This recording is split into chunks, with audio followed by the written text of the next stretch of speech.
We're going out. Palagi lang we're going out. Okay guys, Shopping po here kami. are some Ano palengke pa? tips. Sabi ko, Make sure to remember this the next time you go shopping in the wet market or palengke. Shop before 7 a.m. or 8 a.m. Buy fruits and vegetables first. All about the peel. Use your nose. Looks matter. Choose root crops with tops of leaf bases. Hi guys! Let me tour you in Philippine market. hi kuya. What is public market in the Philippines? A public market refers to a place, building, or structure or any kind owned and or operated by a city or municipality designated as such by the respective sanggunian and dedicated to the service of the public in general and where basic food items and other commodities are displayed and offered for sale. Once you're inside the public market, the first thing you will see are the arrays of glistening orange light bulbs or white bulbs that it lit up each stalls. Vendors have their own way of nearby arranging their goods in order to maximize the limited space of their stalls and to attract the attention of their customers. Pressed produce such as vegetables and fruits are trucked in from various nearby provinces. And if you are a little early, you will see men carrying dozens of live chickens and pigs cut in half delivered in each meat stalls. A lot of people will say that palengke is not for the people who are easily disgusted by weird smells and muddy floors. There, you will encounter the noisy palenqueras, shirtless men drenched in sweat, the slight and smell of blood, stray cats and dogs and other ridiculous sightings.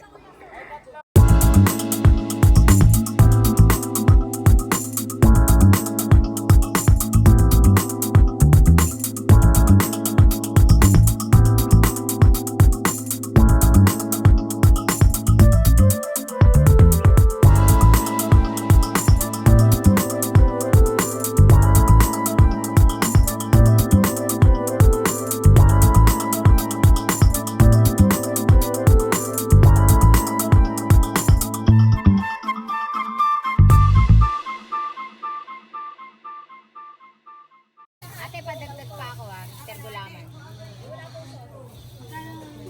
Computing now, how much?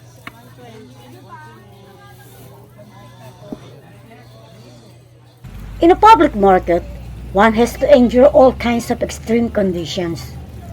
First, wet markets are known for its pungent odor, which is a mixture of overripe produce, the salty smell of frozen seafoods, and decaying meat, especially pigs and chickens. There are also fish vendors who constantly wash down and spray the food and floors using the water that came from large fish tubs. Once the customer are inside, their feet are raked with salt water and mud. Is this true? Vegetable section. Dyan. Tapos bigla hilablat yung phone ko. Coconut flesh, the white part, is grated and soaked in hot water. The coconut cream rises to the top and can be skimmed off. The remaining liquid is squeezed through a cheesecloth to extract a white liquid that is coconut milk. By repeating this process, the coconut milk becomes thinner.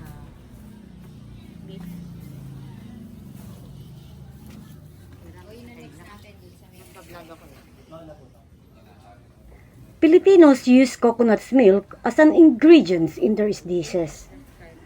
To have fresh coconut milk, the coconut must be grated using a coconut grater like this one.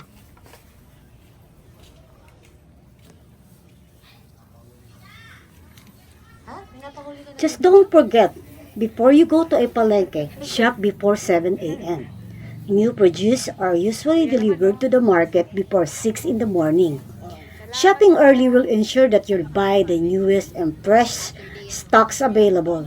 However, prices go down at the end of the day. So if you want to save money, you can shop before the market stalls close. Another, buy fruits and vegetables first. Unlike fish and meat, fruits and vegetables can no longer without refrigeration. Buying them before anything else will help you avoid spoiling your meat before you get home. All about the pill? All about the pill. According to me, thin-skinned fruits like apples should be shiny and free of wormholes. To check it, thick-skinned fruits like mangosteen and santol are overripe. Press its surface lightly. If you notice that a part is soft, don't buy it. Softness indicates that the fruit is starting to spoil. Then, use your nose. There are times when the fruit looks good from the outside but is actually rotten inside. Using your sense of smell could help you know if this is the case. An unpleasant or sour smell is a sign that the fruit is overripe. A sweet scent means that it is in its best condition. Applies to meat, fish, beef, pork, and chicken should be odorless. A rancid smell, no matter how faint, is a sign of staleness. Looks manner. She doesn't have to change. That's why she gave it free. Thank you po, Nana. A public market is year-round, carefully crafted, intentionally, and diverse medley of owner-operated shops, stalls, and or day tables. Public market exists to fulfill a public purpose, showcase a community unique character and culture while serving its everyday shopping needs. They typically focus on the sale of a full array of fresh, healthful, value-added, and prepared foods, and often locally grown or produced. They are sometimes rounded out by crops and or a variety of needed neighborhood businesses. They usually include a seasonal outdoor farmers market component. Public markets prohibit chain stores and franchises. They focus on business that are locally owned and operated, which highlight the best of local foods, crop, music, heritage, and culture. Typically, public markets are owned and operated by public or non-profit entities. They exist for multiple public purposes such as job creation, small business, incubator, tourist attraction, access to press, healthful foods, increased surroundings, property values, history, preservation, etc. Public markets are not just places of commerce. Successfully markets help grow and connect urban and rural economies. But perhaps most important is the way markets serve as public, gathering places for people from different ethnic, cultural, and socio-economic communities.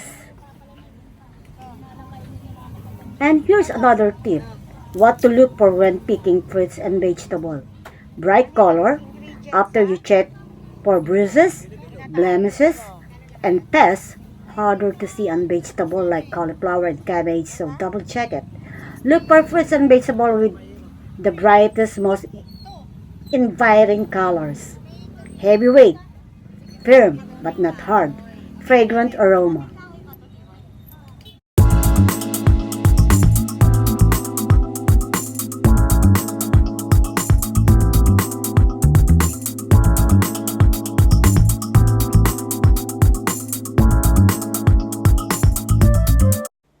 Next is the tricycle.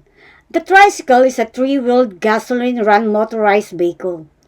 It is made up of motorcycle attached to a sidecar with multiple seating and a covered roof. The roof is often used as a baggage compartment and the back is often extended to serve the same purpose. Depending on the size of the sidecar and the number of seating places, the typical tricycle can carry 5 to 7 passengers.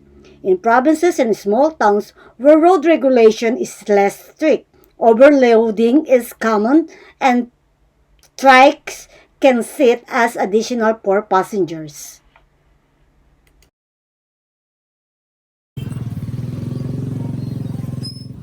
Touch and feel when you're buying fish, beef, pork, or chicken. It is important to check the texture of the meat is firm. Colors are important when buying meat. Back to the fruits. Probably the most telling test of the quality of your fruit is how it smells. Unripe fruits smell like nothing, or at the best, the cardboard it was packed in. But ripe produce almost always smells faintly and often overwhelmingly of how it is supposed to taste. Hold the part of the fruit that was attached to the stem close to your nose and breathe deeply. Compare a few of your options. The strongest smelling fruit will be the most ripe and ready to eat immediately. If you'd like your fruit to last for a few days, it is best to go with a piece that still smells good but has a less overwhelming scent. This is the transportation here in my province, Philippines.